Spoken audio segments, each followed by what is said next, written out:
हाय नमस्कार, माझं नाव हर्षदा. तर आज आपण बघूया की पुरणपोळी कशी बनवायची.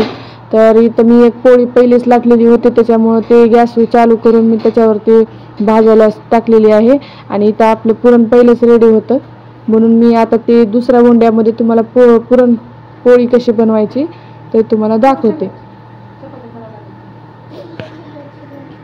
पुरणाचा उंडा भरण्यासाठी थोडासा पिठाचा गोळा घेतला आहे हातामध्ये, आणि तो छान असं ते मुटका केल्यावर त्याच्यात छान असं पोळी टाईप त्याला चौकोनी बोटाने त्याला फिरवून घ्यायचं रोट बनवल्यावानी. आणि त्याच्यामध्ये पण पुन्हा पुरणाचा गोळा टाकून घ्यायचा. बघा, हे मस्त आपली एक पोळी मस्तपैकी गॅसवरची बारीक गॅसवरती भाजून घ्यायची. तर हा थोडंसं पुरण घेऊन त्या उंड्यामध्ये भरून घ्यायचं. असं प्रेस करू पुरण भरून घ्यायचं मस्तपैकी. थोडंसं पीठ लावून घेते, कारण माझ्या हाताला ते चिकटणार नाही, त्याच्यामुळे मी थोडंसं पीठ लावलेलं आहे. त्याला छान असं फिरून सगळं पुरणमध्ये घालायचं. आणि थोडं पिठाचं जे साईडचं आहे ते असं काटवरती काढून घ्यायचे. आणि मग त्याला छान असं प्रेस करून घ्यायचं. प्रेस केल्याच्या नंतर मी तव्यावरती टाकलेली पोळीला थोडं तेल लावून घेते. तेल लावून मग त्याला छान असं परतून घेते. खालून वरून तेल लावून त्याला छान परतून घ्यायचं. बघा, आहा, काय मस्त फुगली आहे बघा माझी पोळी. मस्त फुगली पोळी बघा बरं. तर आता ह्याला छान खालून वरून भाजून घ्यायचं आणि मग दुरडीमध्ये काढून घ्यायचं. तर आमची लेकरं धिंगाणा काढून सगळ्या घरात राडा केला होता.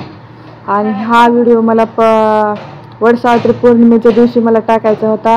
तर त्या दिवशी मला काही टाकणं झालं नाही, कारण त्या दिवशी खूपच घरामध्ये काम होतं. त्याच्यानं मला ह्याच्यामध्ये तेवढं काही व्हिडिओ काढायला टाईम भेटला नाही. त्याच्यामुळं हा पोळीचा, आमटीचा आणि भजे, तर हा व्हिडिओ मी तुम्हाला टाकते नक्की. जर तुम्हाला व्हिडिओ आवडला असेल तर लाईक करा. तर इकडं आपल्या पोळ्या बनवून झालेल्या आहेत. आता बारी आहे रस बनवायची. तर मी आंबे छान असे घेऊन कापून घेऊन त्याच्यामधलं काढून घेतलेला आहे बल. आणि मिक्सरमध्ये तो मी फिरून घेणार आहे साखर इलायची टाकून, जेणेकरून इलायची टाकल्याने छान लागते.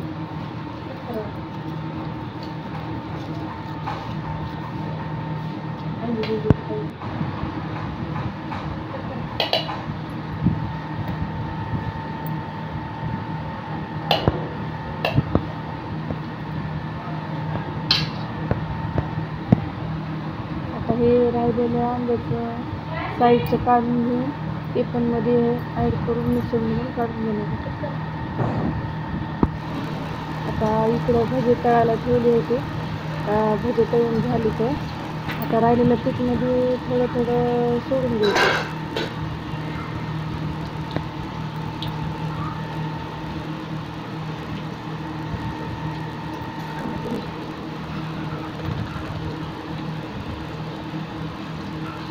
एकीकडं मी हरभऱ्याची डाळ ठेवली होती, ते झालं आहे. आता त्याचं पुरण तयार करत आहे.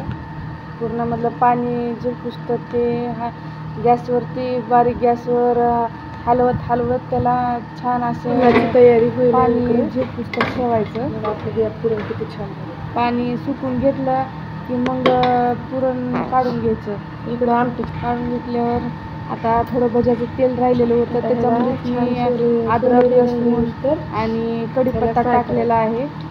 लसूण आणि कढीपत्ता टाक. आता आमटीच्या वाटणाचा मसाला टाकायचा. त्याच्यामध्ये कांदा त्याच्यामध्ये टाकलेला आहे. आणि ते भाजून छान तेलामध्ये भाजून मिक्सरमधून फिरवून घेतलेला आहे. आता ते तेलामध्ये टाकून बारीक गॅसवरती फ्राय करून घ्यायचं. तर आपण इथं मसाले काढूया. आणि इथं मसाला काढून घेतलेला आहे. लाल तिखट घेतलं, काळा मसाला घेतला, ही आंबारी घेतलेली आहे, ही चिंच गुळाचं पाणी घेतलेलं आहे, डाळ ओतलेली आहे. आणि आता ही चिंचेचं आणि गुळाचं पाणी ह्याच्यात टाकून घेऊया. मीठ. तर या मंडळी मग जेवायला पुरणपोळी केलेली आहे.